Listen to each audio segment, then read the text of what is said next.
and welcome to the Ditch the Struggle podcast. I'm your host, Alana Rosso. I'm a graphic designer turned career and success coach who knew I could do better, but kept falling short of where I wanted to go. But after years of exploring personal and career development, business, money mindset, and energy work, I'm here to tell you that yes, you can move from stuck and defeated to empowered and confident. Ready to dive in? Awesome. Together, let's ditch the struggle.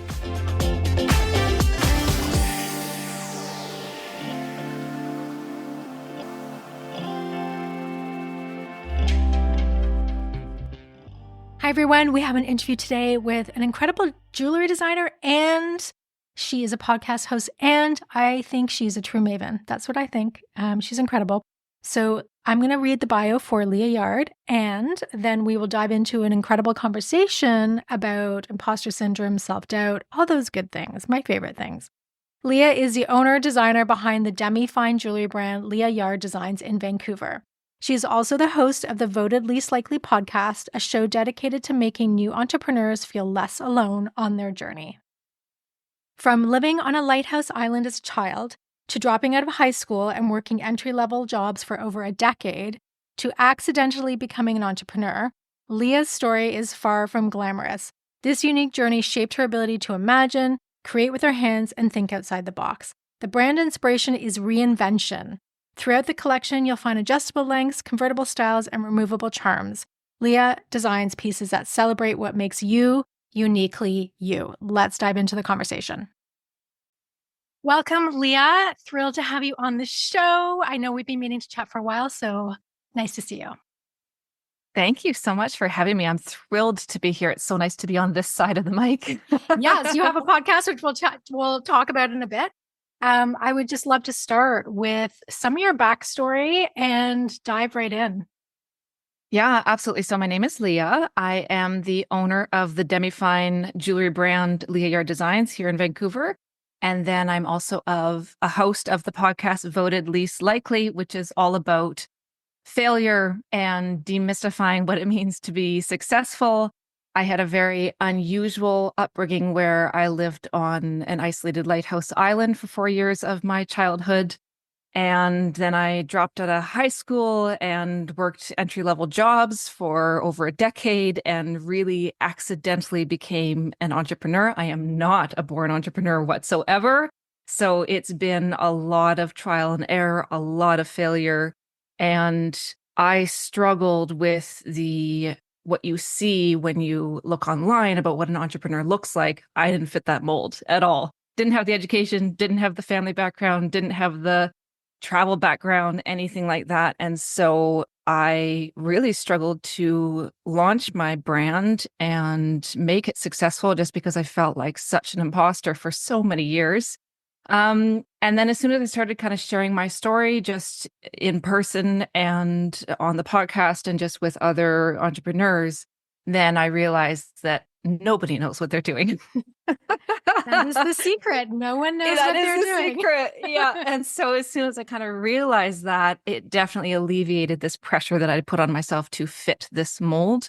And kind of just realize that that's the thing that makes you different, as cliche as it is, that is your superpower.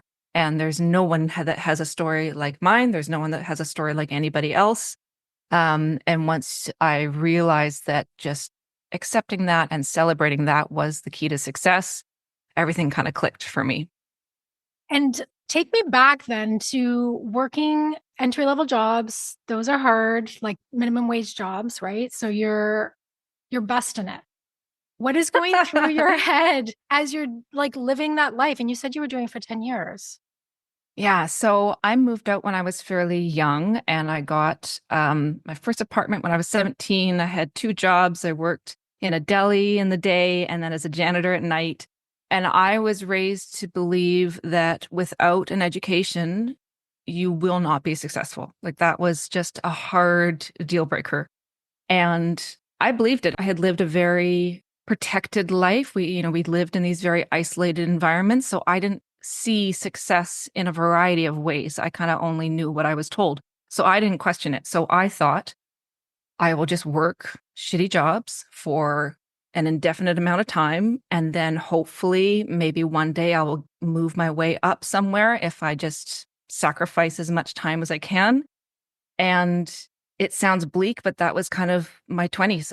I didn't travel. I didn't do anything. I didn't go clubbing. I worked and I was kind of in survival mode. And that was just what I knew. I accepted that I had made the choice. I wasn't going to get educated. I could not do school. It just, my brain doesn't work in that environment.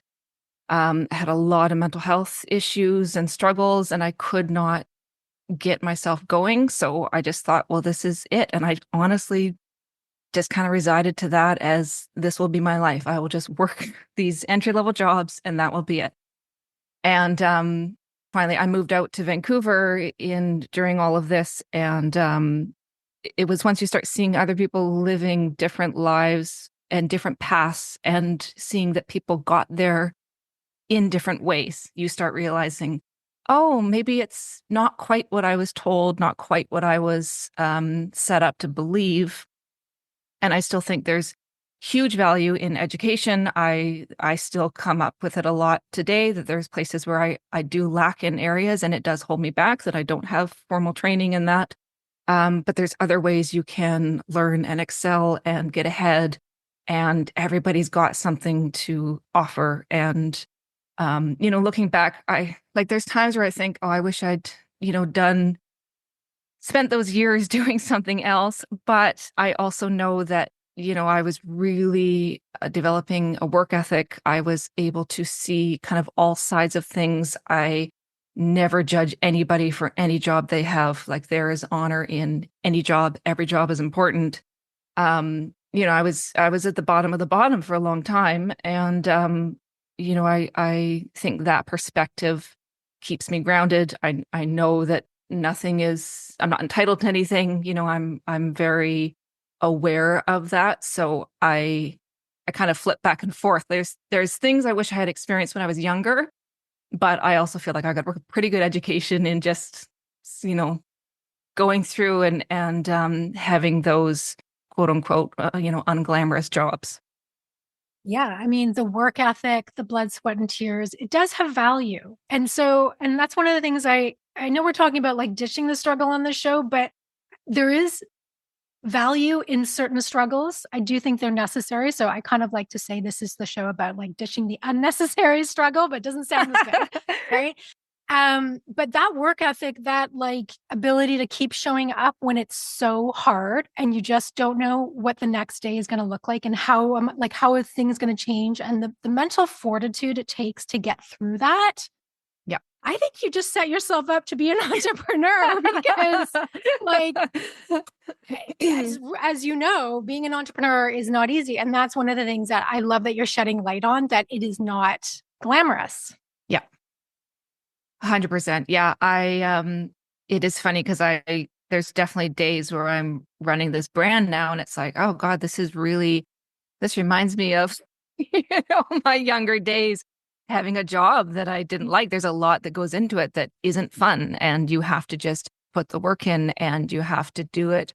You have to do unpleasant things for a very long period of time in order to get the reward or the win. And the win is not guaranteed. So it's that just keep going, keep moving forward, keep putting the work in, and you hope that it works out. Yeah. And I mean, you're doing a phenomenal job, and I've been a long time admirer of your brand. Leah's jewelry is absolutely stunning. And okay, I want to know a little bit about what was that moment where you're like, I'm going to start a jewelry company or brand. How is this happening?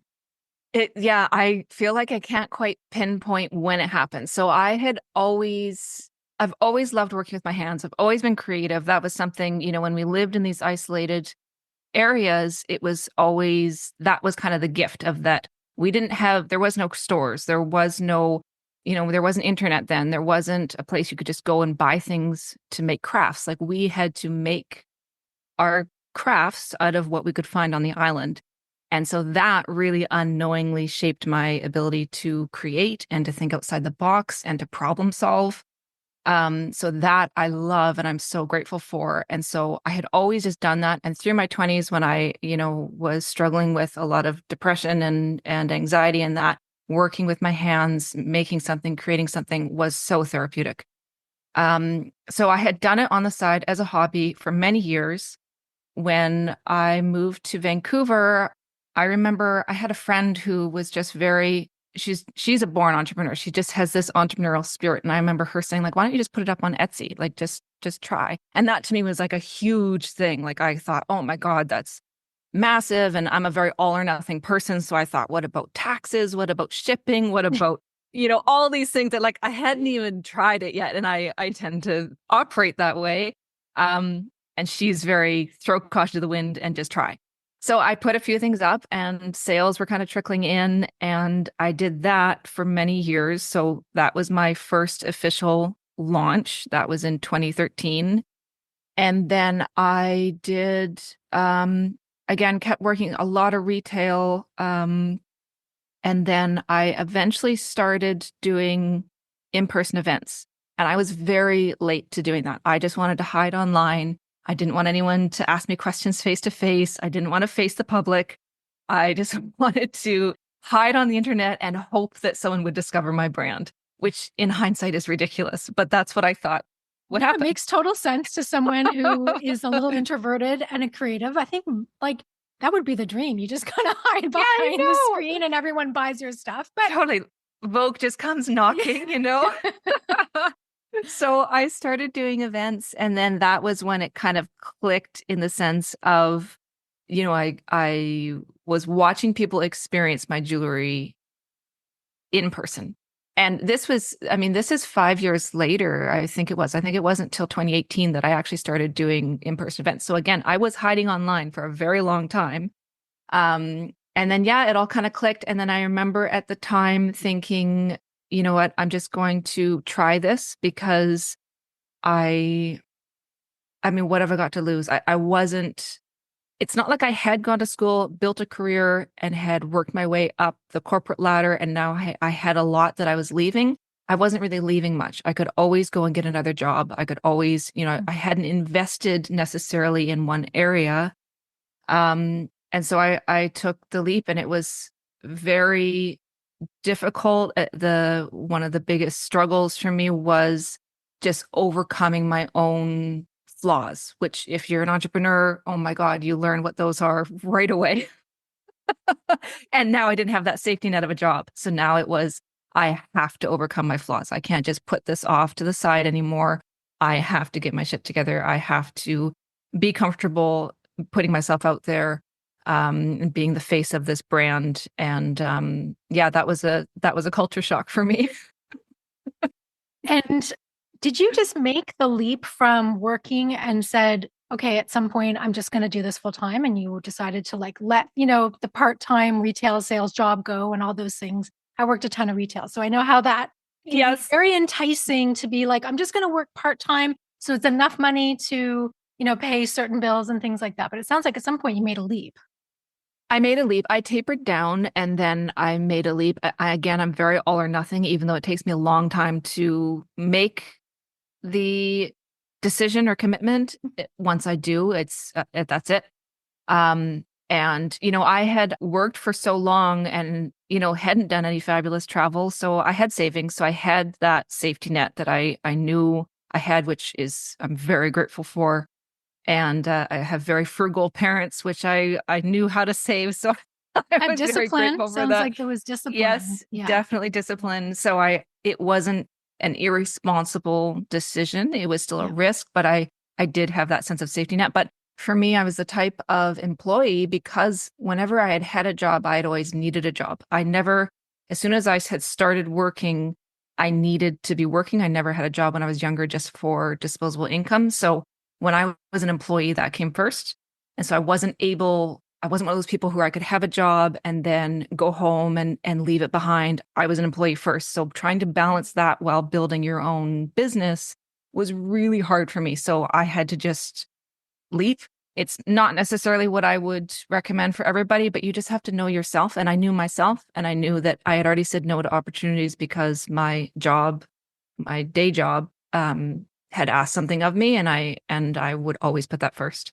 So great. I was a great little worker bee, but you know, I often would not prioritize what maybe needed to be prioritized. And that is a lesson, is that your employer doesn't care as much about you as you need to care about you. You know it. I've had some wonderful bosses, but it's always, you have to look out for yourself. And I would learn that the hard way. So Yes. I'm so glad you say that, because it is really easy to get sucked into another company's vortex and their vision and their dream. And it's not a bad thing to be supportive, but it can be all encompassing.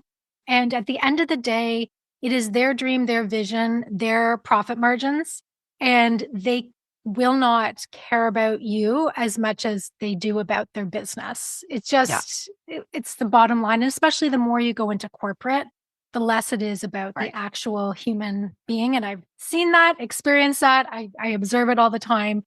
And it sounds like you kind of got a sense of that and decided to bet on yourself. yes. Yeah. I definitely bet on myself. It's, you know, I'm glad that I did. I think there's things I may would have done differently, but I don't know. I mean, hindsight's 2020. It's one of those things that it's worked out the way it's worked out. But you know, when people ask, should I take the leap or should I wait? It's such a hard question to answer because everybody's so different. Again, if you were able to compartmentalize your job, keep the job, because having that safety net is amazing. But if you feel as though it's hindering you, then take the leap. But I was also, you know, I was a child-free person. I didn't have, you know, there's a lot that goes into these things. So I was able to risk that without it having an impact on my family or something like that. So yeah, there's no right or wrong. Everyone's got a different way of doing it. And you hear those stories of people like, I had $2 in my pocket and I decided to quit my job and go all in. And it's like, obviously high risk. And then, and it's, those stories are glamorized, but what I'm hearing is more just like you were thoughtful about it. And then at some point, did your intuition kick in and say, this is the time? Like, how did your intuition play a role in this?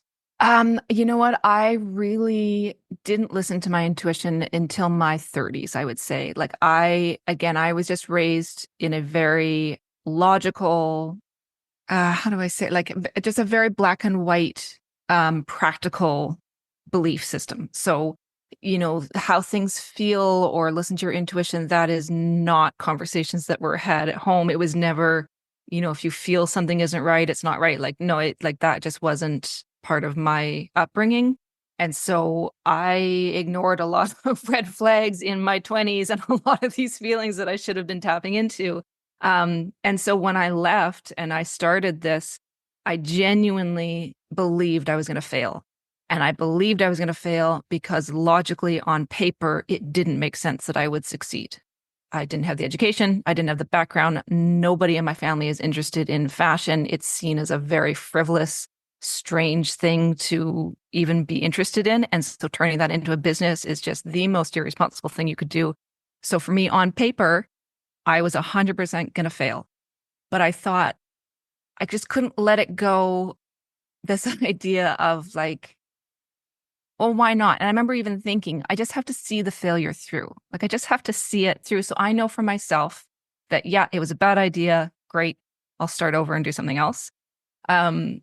And I think that kind of helped me in a sense, just because it was sort of low risk in some ways of like, well, it's not going to work out anyways. So I'll just try whatever, you know, and kind of jump in and expect very little of it. And then as I started doing it, that's when I started to listen to myself more. And, you know, I mean, there was definitely times where I would have been listening to an intuitive voice, but I was really tuning into it. I would say in my 30s, where all of a sudden it was like, I'm not very woo-woo, but I know there's a little bit of magic out there. You know, like there's a little magic. I'm not, I believe that. And some things you can't explain, and sometimes you just know something's right or it's not. And there's definitely been times where I wanted to quit, but there is that little piece inside that it just can't let it go. So I'm new to listening to my intuition, but I am so aware of how important it is. And the more you listen to it, the louder it gets, which is the good thing.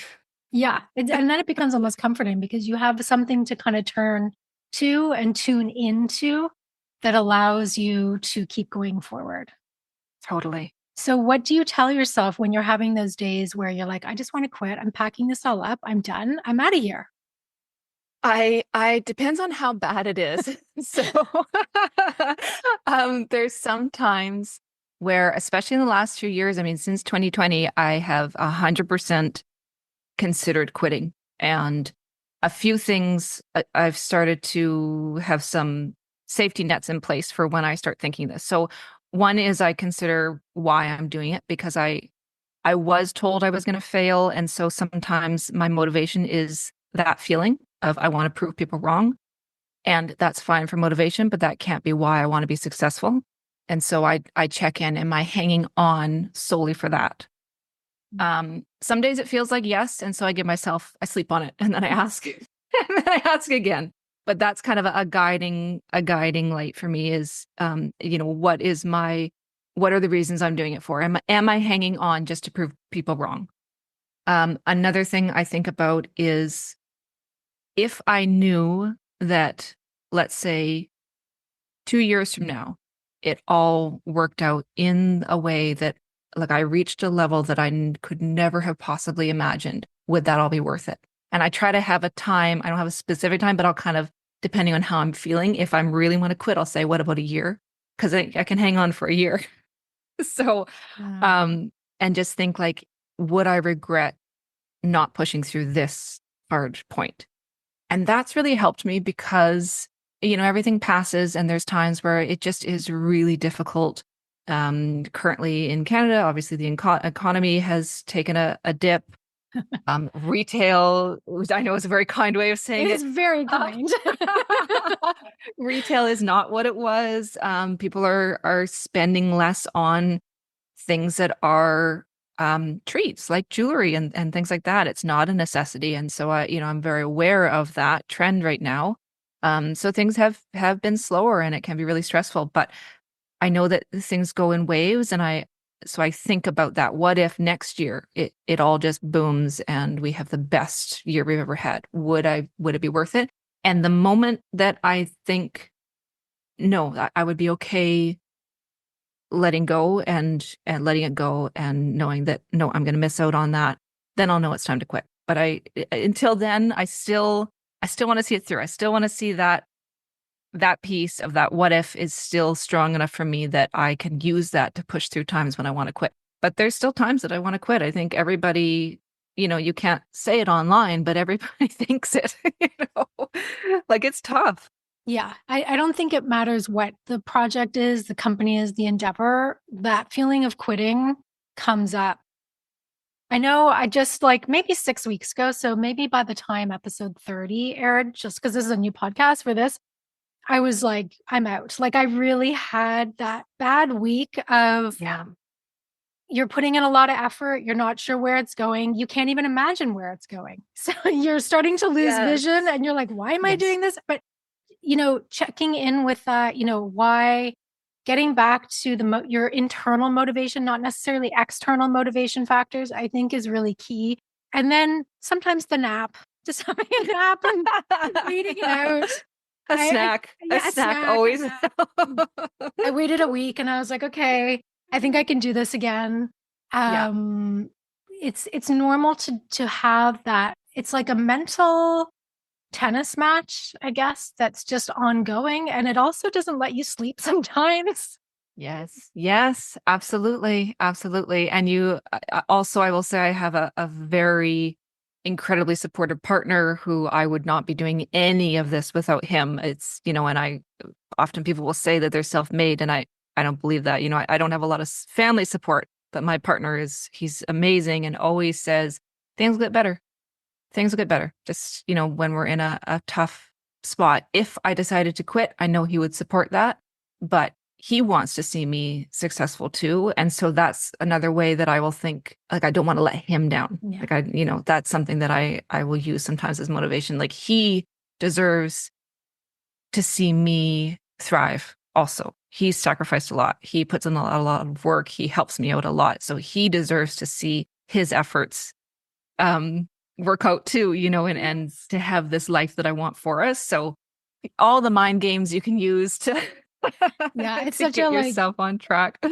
chess game of mental strategy. It really And is. it is really so sweet to see him on your Instagram feed, like it just there, and to have that support. Would you say that it is integral for every entrepreneur to have some source of support? It may not be family or someone specifically like in your immediate orbit, but having that support is key. I think so. And it doesn't have to even be someone you can know. Like I have gotten a lot of support from books, podcasts, people that I sort of just listen to or watch online. Like unless you are just hardwired to be 100% confident and sure all the time. I mean, we're human. We have doubts. We're multifaceted. So you're going to have days you are not sure. The way you feel can change so much of how you behave. And if you have no guardrails up and you feel a certain way one day, you can just get totally off track. And I do that sometimes, but I do have my partner who's very supportive. I read a lot of books. I do a lot of personal development. I try very hard to make sure I stay, as grounded as I can. But yeah, I think it's crucial in my experience. I'm sure somebody's done it without that, but in my experience, you need something to give you hope and believe in you. There's going to be days you don't believe in yourself, and you need someone who believes in you. Yeah, I don't know who these people are. If there's anyone out there who don't have this, like some kind of support system, I want them on the show. I would love to know their secret. But Totally. yeah, I have a husband that's very similar, like super quiet, but behind the scenes, he's like doing a billion things, and all the different crazy endeavors I've done over the years. I had the Etsy store. I did all that stuff too. I love it. And it's just it really helps keep one grounded. And you do strike me as very grounded. So it feels like that you have, things in place to help you move forward. Yes. Yeah. I'm very routine oriented, but I've had to become disciplined in that area. If it was up to me, I would like to just get up and do what I want when I want. But the day will go way off the rails. So there's sometimes I allow myself to do that, but for the most part, I've got some pretty strict non-negotiables in place because I know myself, and I know that I am all or nothing, and I am very emotional. I'm very sensitive. And so I need things in place to make sure that I'm not making decisions based on how I feel in that moment. Huge, right? Huge. Which I didn't know how. Because you're an much. HSP, like a highly sensitive person. Yes. Okay. Yes. 100%. Yeah. For sure. So I need to, even just taking time, not responding to the email, just don't respond to it yet. Wait and respond later. I feel like that has saved my business. Like I am not I don't have a temper, but I am very passionate, and I like things a certain way, and I'm very all or nothing. And so I know that about myself. And so I know that there's times where that's great, and there's times where I need to be more reserved and not let that side out. Yeah, just like give it some time. I think it's time and space. Like most HSPs need like time and space. I'd love to hear a little bit more about your routine, your morning routine, whatever your routines are. And I know a lot of people, I feel like they hear the word routine and they get triggered, like the word budget. Like, I feel like they're like the same. Yes. Actually, I don't use the word budget, by the way, but I do. I also have routine-ish days. Like I have certain things in place. It's been a huge positive impact on my life. So tell me about what you're doing to keep yourself running smoothly. Yeah. So a huge one for me is exercise. I learned in my 20s with my mental health issues. I've struggled with depression for most of my life. That's been a huge thing for me. If I do not exercise, it just has a massive impact on my mental health. So I joke at home that when I exercise, I'm taking my meds. Like that's what I call it when I exercise at home, because I need that. I hate exercising. Like I'm not one of those people that enjoys it, but I know if I don't do it, and sometimes, my routine, I know how important it is, but there are times when I fall off the wagon and, something comes up, right? But those are the times that I really notice how important it is. So if enough time goes by where I haven't exercised, I can just tell in my mind things are getting darker than they need to be. and I need to get back on it. So that is a non-negotiable. I allow myself some flexibility as to when I do it now. So it used to be first thing in the morning. I've started doing weight training, so I now give myself more flexibility there just because I don't want to do that first thing in the morning because it takes up a lot of time. So sometimes I'll do that in the afternoon, but it's a non-negotiable to exercise, move my body every day. My ideal morning when I'm like the stars are aligning and everything is going well, I will get up and I will do a quick workout that's anywhere from like 10 to 30 minutes. Like it's not long, it's just something short. Then I have my lemon water. And then I've started dry brushing, then I shower. I've started doing cold showers, which has been a game changer for me as well. I honestly have no idea what the health benefits are, but I do know the mental impacts that it has. And I noticed this when I had a very stressful appointment at the bank and I was about to walk in, and my mind, it just was this very strange sensation of like, this is exactly the same thing of when you put your hand on the faucet and you don't want to turn it to cold, but you turn it to cold because it is a way for you to remind your body that your mind is in control. And so I walked into the bank meeting and thinking that same thing. And so it's been incredible, this concept of doing hard things like that as a way to prove to yourself, I can do hard things. So then I get ready and then I start working. I like working in the morning. So I try to get up early and so I can do all that. I used to do, journaling and reading and all that, but I just found it took too much time. And then by the time I was actually starting working, I had missed that power time for me. Like I am a morning person, so I can get the most work done in the morning. So that I kind of just do on the weekend now. But the movement, body movement and the cold shower, those have been things that I have found have really set me up for success. Yes. And that point about training yourself to do hard things, I think that is, and how you get there with cold showers is a great way to do it. I was really good at it for a while. I've just fallen off the wagon. So thanks, Leah. Now I have to get back on the wagon. I fell off too. In the summer, it's hard. I don't know why. Like you would think it'd be easier, I know. but And I hate harder. the cold, but I'm actually totally good with cold showers. Like it's a weird thing. It is, yeah. You guys have to Google the benefits because it's like it just goes on forever. It's also having a huge impact on the nervous system. And when you were telling that bank story, that's also what I was thinking about. I was like, okay, you're managing your nervous system so that you can go through who likes going into a bank appointment? Those are always you're waiting for them to like judge you or tell you. Yes. Anyway, it brings up a lot of I'm not enough. Like I find bank things bring that up. Certainly have for me. And so just having that training, going through that tough time with the showers and moving that nervous system into a place where like, hey, I can handle this. It's very empowering. It really is. And it's unbelievable. We forget how powerful we are. We forget how we are so much more capable than we think we are. And as silly as that is, it's just cold water, but it's very difficult to do and it's very unpleasant. And when you start doing those things, those little things just make these huge impacts in your day, making decisions. You don't just choose the easier decision. You don't say the easier thing. All these little habits stack, and they're all decisions that you're making using your brain that is wired to keep you safe. And so you're trying to stretch it in a way that is very uncomfortable because it feels scary. Standing in cold water feels scary. Like it feels like you're unsafe. And so you're just training that it's okay. I made the decision. We're doing this. We're going to walk into this appointment. I'm going to have this difficult phone call. I'm going to, whatever. I've decided I'm doing this. So we're doing it. And it's very helpful when you start making decisions based like that, and just telling yourself you can do something and doing it is just wild. Yeah. It's the making of a badass. It really is. It really is. Yeah. Okay. So now you've been in your business a while. You're like, what are you most proud of? I really want to just shine some light on this. What are you most proud of right now, looking at what you've built?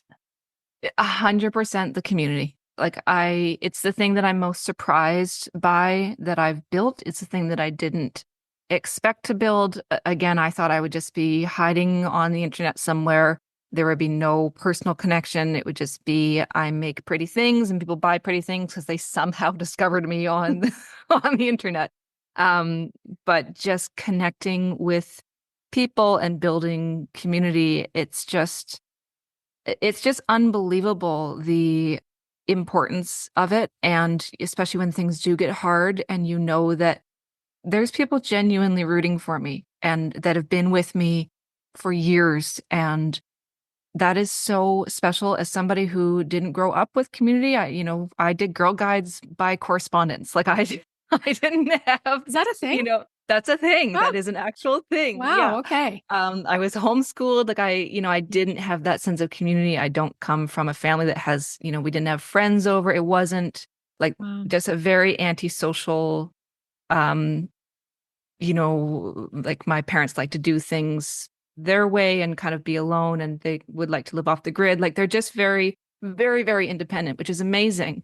But I learned how important community is, and now knowing what it's like to not have it and have it, it's by far the proudest thing I've built in my brand. And it's just so cool that it's, I host events sometimes and have everybody, all of our customers come, and within that group, people make friends. And it's just so cool. Like it's this community of like-minded people. Yes, we all like jewelry, we all like fashion, but there is this connection and something deeper in there that is just unbelievable. It's been the most surprising thing, but yeah, I'm so grateful. Yeah, what I love about this part of your story is that it really isn't just about making the jewelry and putting a necklace on someone or helping them put a necklace on. There is a ripple effect to whenever we create and put it out there to share, there is going to be a connection and community that evolves because of it. And so that's what creation to me and being creative and being an entrepreneur is really all about. It's that ripple effect. And that feels like you've really tapped into that. Thank you. Yeah. And it's something it's hard to, it's not really something you can learn by reading about it in a book. Like you just kind of have to experience it. And for me, I think this idea of, I've always loved jewelry. I've always loved creating and designing, but it's this idea of transformation. Like I was a weird little island kid who didn't have my hair cut with dirty fingernails. Like I just was this weird little kid who she's still in there. But I can use fashion and jewelry to transform how I feel about myself and how I present myself to the world. And that is so powerful. And, some people don't like that idea because it sounds shallow, but it is how you are presenting yourself to the world. You don't have to wear jewelry, but whatever it is, for me, that was what it was. I could put on this armor and feel differently about how I didn't look like the weird little island kid anymore. I didn't look like I maybe hadn't graduated. I didn't, like these things, you can put yourself together in a way. And it's kind of like the fake it till you make it thing, but you're proving to yourself that there is this higher version of yourself through how you are presenting yourself to the world, which I think is incredibly powerful. To me, it's nothing shallow about it. I mean, there are certainly, I would say, facets of the fashion industry that can feel that way. And I can understand that. Listen, I worked in cosmetics, right? Like I was working in the cosmetic industry. I'm still doing some stuff in the beauty industry. And it can sometimes feel like, does it really matter that, about this mascara or whatever it is? However, if I really am honest with myself, I tend to feel better about myself when I just get my physical appearance and my shit together. Put on a bit of makeup. I personally love jewelry. For me, it's a feeling of expression. And years ago, this would be probably 20 years ago, I heard a speaker say, that depression is lack of expression. Oh, I just got chills when you said that. And it's never left me. And so I sometimes think about that. And when even when you're having one of those stupid moments where you're looking in front of your closet, you're like, I have nothing to wear, and you feel like crap. It's actually a deeper thing happening. It's not that you just don't have, the pair of jeans you want. It's that nothing that you're going to put on your body feels like it's reflecting and expressing who you are in that moment, in that day. And that's where the feeling of crap comes up. That's where there's the lack of expression. You just want to have something that you feel good in so you can express yourself to the world and then show up and then have the ripple effect of creating the community and the beauty and all the things. So I have a very different perspective now on some of these quote unquote shallow things or fashion things or beauty things. I think they can be hugely transformative in how we feel about ourselves. I totally agree. And depending on how, spiritual somebody is too, you can also view it as, this outer stuff it's you're not your body, like I try to be a little woo-woo sometimes. It's hard for me because I was raised so in such a structured way, but I do believe, it does it really matter? Like, does it, if my spirit or my soul, whatever it is needing to express something, what does it matter what I do to myself on the outside? What I wear, how much makeup I do, what cosmetic stuff. Like I have no judgment other people that do that stuff because I get it. Like you are, I think that's so beautifully said, where it's that expression of who you're trying to express, how you feel, the true person of who you are. Yeah, I love that. And I think it's kind of underutilized in some ways too. You can see people that repress what they want because they've got beliefs around what that means for them or how they're raised or whatever. Yeah, I feel great when I wear black and a lot of gold jewelry. Yes. Well, you like can't go wrong. I just feel really good when I do that. So it's finding those things. And on days where I'm maybe having a meeting that I'm nervous about, doing those extra steps to, make sure that I'm, do my hair and those things to just give you that little boost, that little perk. It's also, I feel like you have to see yourself as the person you want to become. So you have to, would that higher version of yourself, what are they wearing? What do they look like? What do they go through the day as? And if you can start acting in that way, you're going to be a lot closer to being that person instead of just wearing whatever. Or, I try to think about that a lot. Some days I don't, but I do try to consider the person that I want to be. I'm not there yet. And it's like, okay, if I'm not there yet, what would she be wearing? Because that's an easy way to start. Would she just go out with her hair looking the way it is, or would she be more put together? And maybe she wouldn't be, but it's all of those pieces. And actually I have an exercise to do with a lot of clients, and it's called being who you want to be. And it's one of the questions is, what is this person wearing? Oh, I love it. It is actually going through some of those things, like how do they start their day? What are they eating? What are some of their habits? Because you are trying to get into the version of yourself that you want to be and who's doing these things. And if you're not where you want to be, it's because you're not yet being who you want to be. Yes. Right. Yes. So totally. Some of those little hacks, the small things, they can really make a difference. And it stacks too over time. Like exercise is a great example of that. Times where I know I've been consistent and then I feel better. It's not necessarily that I look different. I just know that I feel better. And it's not because I exercise one day. It's because I was consistent for a few weeks. So it's hard to think in the moment because you don't necessarily see the win or the gain at that time. But these things stack. Consistency is just so key to anything, and just all those little things every day, they do add up. They really, really do. As an entrepreneur, what would you say has been most surprising? Like, what has been like, oh, I didn't expect this to be a part of this entrepreneurial experience? I would say the personal development. Like, I did not understand that when I decided to start a business, that I would be deep diving on all of my flaws and all of that would be so obvious. And that I would really have to work so hard on myself. Like I'm so grateful for my business in a lot of ways, but I think the biggest way I'm personally grateful for it is that it's made me a better person because I've had to change things about myself. I've had to learn really difficult things. I have a very fixed mindset. That was something that I didn't know was a thing until I started my business. And then I looked back from even when I was a little kid and I had this fixed mindset.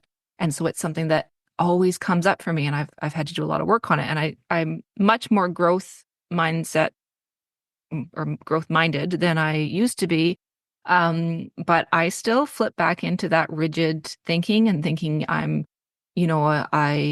traits are fixed and I am as smart as I'm going to be. I can't get better. These kinds of things, they still come up a lot for me. So that was the biggest surprise, was that I thought I was just starting a business, but I was in fact starting this personal development journey, which I'm grateful for. But, I feel like it was, I felt kind of not ready for that. I didn't know that's what it was. I didn't know that's what it was going to be. Um, so glad that I am. I feel like I wouldn't have the relationship I have without that. I wouldn't have set boundaries that I have without that. It really clarified a lot of things for me, but my God, it was a surprise. It's like, yeah, that was the biggest surprise, that I hadn't really heard anybody talk about. And so I didn't know to expect that. But it's been the greatest thing. It's been hard. And you're trying to build a business while you're almost feel like you're going through therapy at the same time, but you're just working on yourself. And it's when you get to a point where you've made progress and you can see that progress, it's amazing. But a lot of the time you're just seeing things that you can't do. And it's so frustrating sometimes. And there's days where I just think like, I don't want to look at all of my inadequacies, but that's what building a business is. Like, that's what it is. Yeah, looking at them and accepting that they're there. Yes. I have friends who have built huge $1 million+ businesses, and they have so many challenges, and they are frustrated with themselves, and they send me texts that are like, this is crap, like everything's falling apart, and just doubting themselves. Like the self-doubt comes up no matter how successful you are, unless I think you're a psychopath, because they probably don't. But how have you kind of like, how do you keep navigating that little piece of self-doubt, which I know is connected to imposter syndrome, but what's that? What do you do for that? I think I do a lot of reading. That's one thing. That's something that's really helped me. And just reminding myself that I can change. And even though there's days I swear to God I can't, like I really feel like, no, I am this person. I'm dumb. I'm all these things, but I have changed, so I can change. And I don't owe anybody an explanation on when I change or how I change. And I see other people change. So I can't be the only person who can't change. So I just remind myself I'm malleable. I will always doubt myself. I think a little bit of doubt is good. I think I have too much of it most of the time, but I know that it is also motivating and that I want to get better. I like, that's the thing that kind of motivates me. Like I know that I'm not at my potential. I want to get better. And it's hard because I know too, you can kind of go too hard into self-development and then all you see is that you're just a flawed human. Yes. Yeah. Then So you can get stuck actually. Yeah. So I have had to be kind of scale back at times where it's like, okay, like nobody's perfect and I'm not, I am a human, which means I am just naturally flawed. But I have to think about what are the things that are holding me back from the life that I want. Those are things worth working on. Things that are just character traits that, little quirks that we all have. My all or nothingness, can be a bit of a hindrance sometimes, but it is what it is. But yeah, that's how I kind of, with the doubt, it's just knowing that I can change. Like anybody can change at any time too. I really believe. Yeah.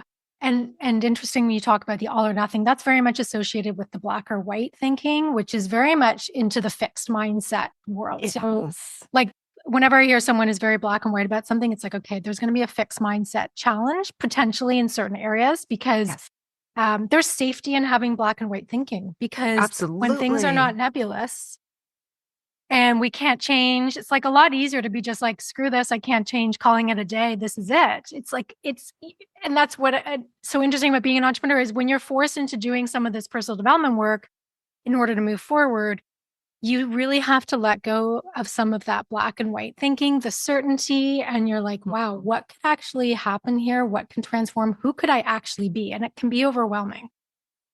I'm so glad you said that because 100%, I think being certain, it can actually make you feel smarter because I know the outcome and have that kind of superiority complex and all that.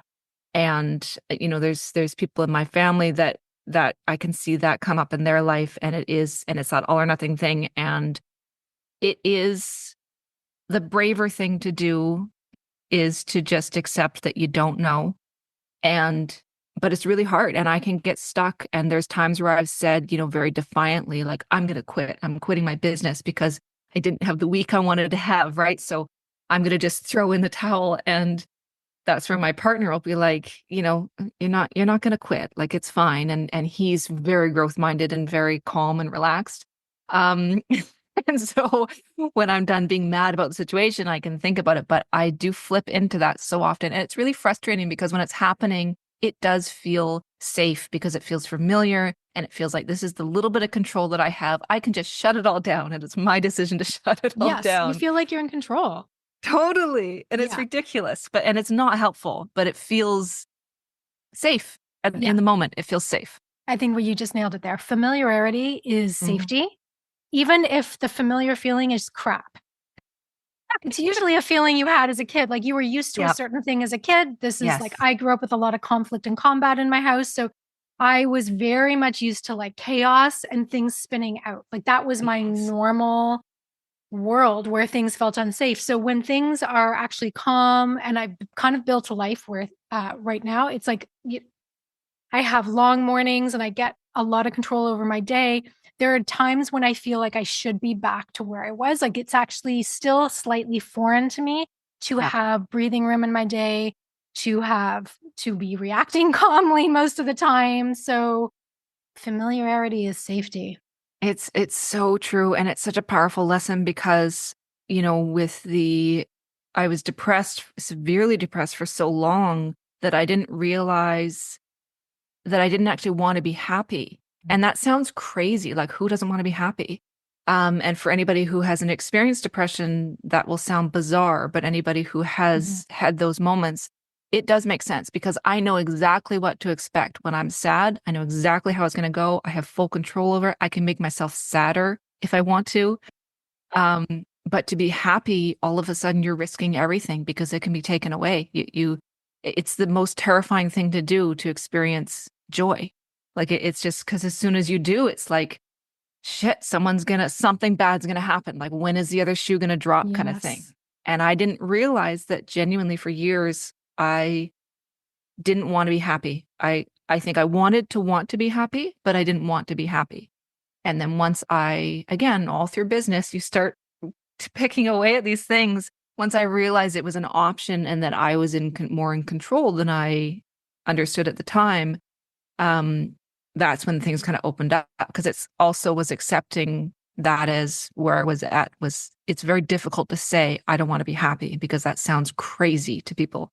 But accepting that and then moving forward, and then, what if it did all work out? And doing these little perspective shifts and nudging yourself out of that place where it does feel so comfortable to be sad and in misery, and nudging yourself out where it's safe to feel joy and to feel excitement. And it's such a bizarre, God, humans, we're so odd. Like, we're so weird. We're so weird. Like, and I understand we're trying to survive. So I understand that, like, we're built for survival. We're not really built for fulfillment necessarily. We're more built to survive. And so you're trying to battle this brain that is trying to keep you safe. And what's safe is familiar. You've done this before. You know how it works out. There's no scary tiger here.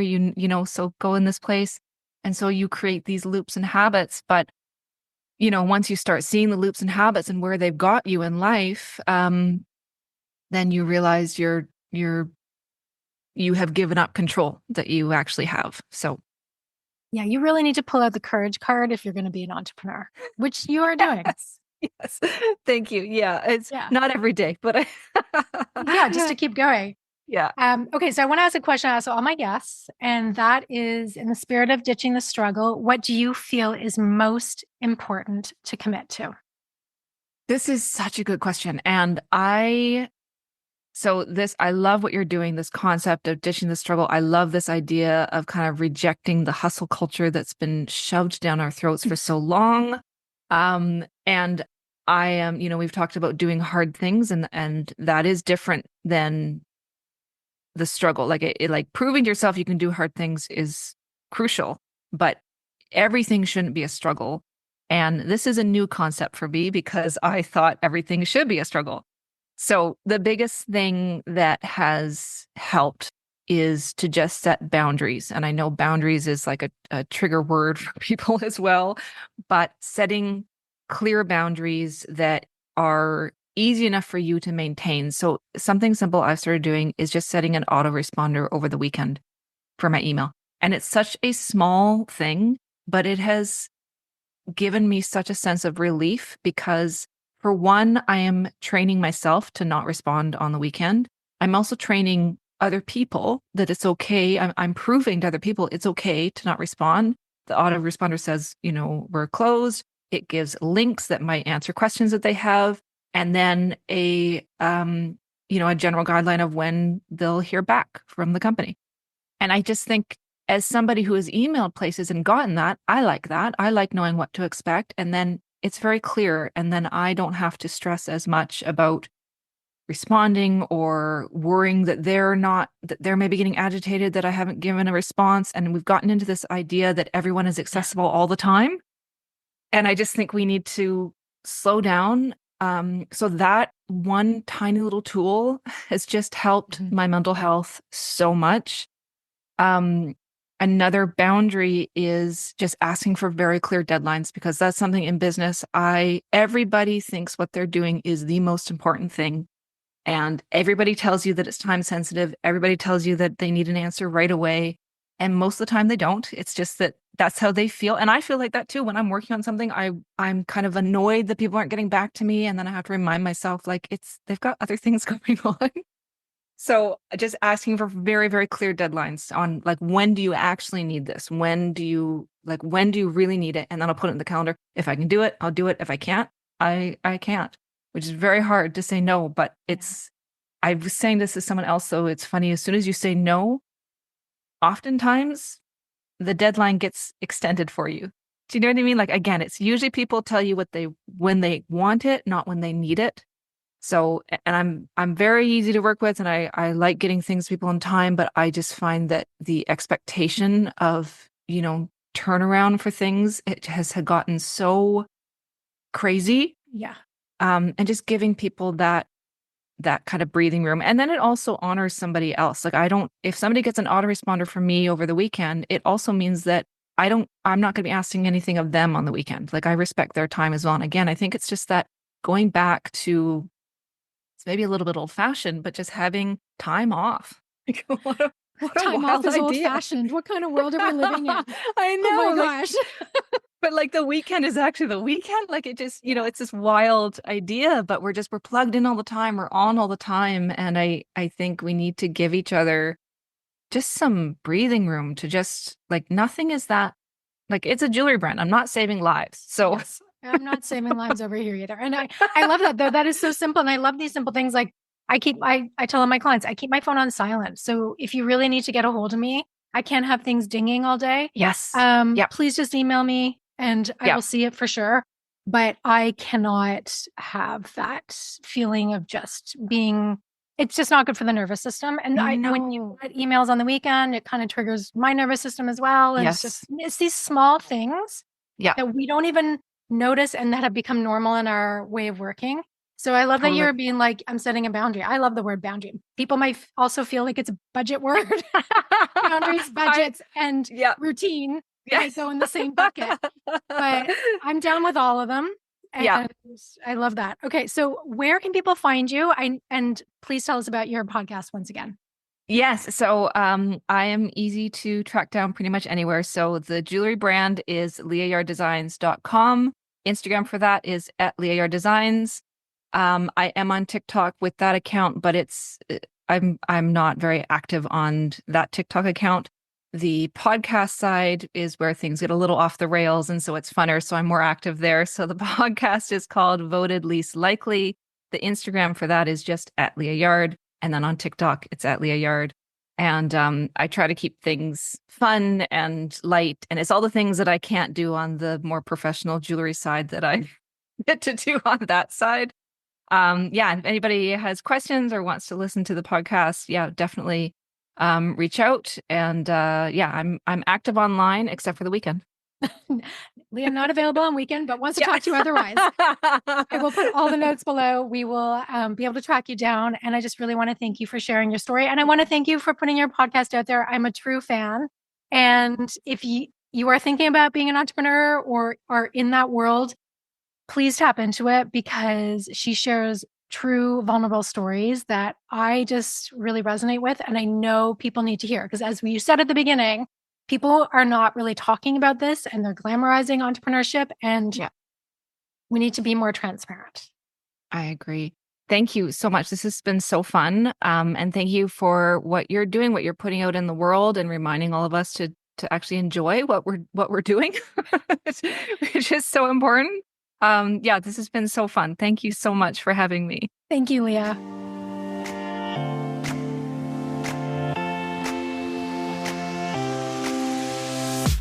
Thank you for joining me today on Ditch the Struggle. You showing up here means so, so much to me. To dig deeper into the topics discussed today and to learn about my work, visit alanarosa.com. And don't forget to download your free resources while you're there. And if this episode resonated with you, please share with others who also want to ditch the struggle. Go ahead and subscribe to the podcast, leave a rating and a review, and let me know what you'd like to see more of on this podcast. And before I go, I want to leave you with my 3 favorite ways to ditch the struggle. Be your own best advocate, take baby steps for the win, and forget about a linear career path. It's overrated and you are doing just fine. See you next time.